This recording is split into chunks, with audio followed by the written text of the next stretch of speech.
tous, ce soir on va aborder le thème de la défiscalisation. Alors qu'est-ce que ce mot barbare?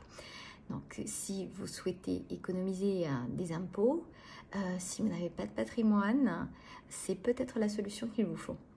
Donc comment peut-on économiser des impôts? Comment peut-on se défiscaliser? En investissant dans un bien immobilier.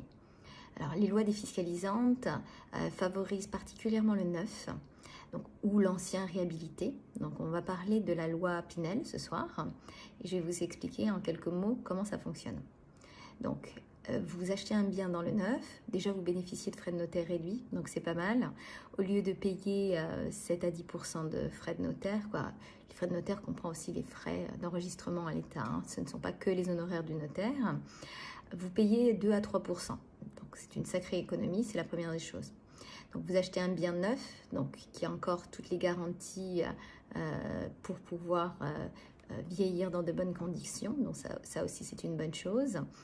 Donc concernant ces biens, vous pouvez bénéficier donc de la loi Pinel. Alors cette loi Pinel elle vous permet quoi? Donc de défiscaliser un certain montant pendant quelques années.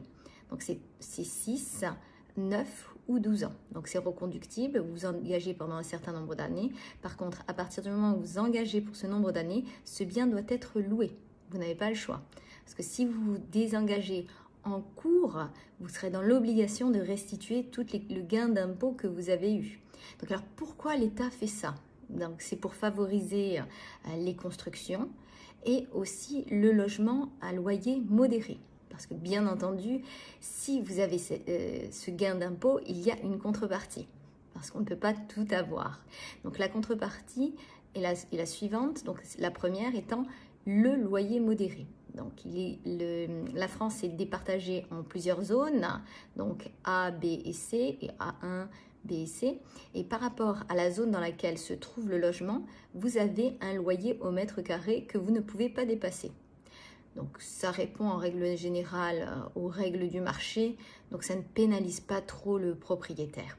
Mais il faut quand même le prendre en considération. Donc ça c'est la première des choses.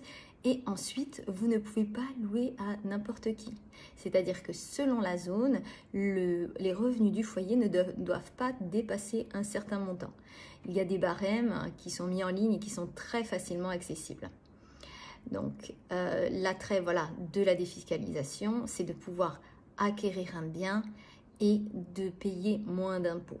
Donc, il y a une déduction fiscale qui peut se faire jusqu'à 63 000 € pendant les 12 années de la défiscalisation. C'est dégressif et vous avez les pourcentages qui sont indiqués sur Internet et vous avez souvent la possibilité même de faire des simulations. Donc, voilà pour la loi Pinel. J'espère vous avoir éclairé sur les points importants de cette loi. Donc n'hésitez pas à vous lancer, c'est un investissement qui est intéressant et qui peut vous permettre justement de vous mettre le pied à l'étrier pour pouvoir constituer votre patrimoine. Merci beaucoup, passez une bonne soirée, au revoir.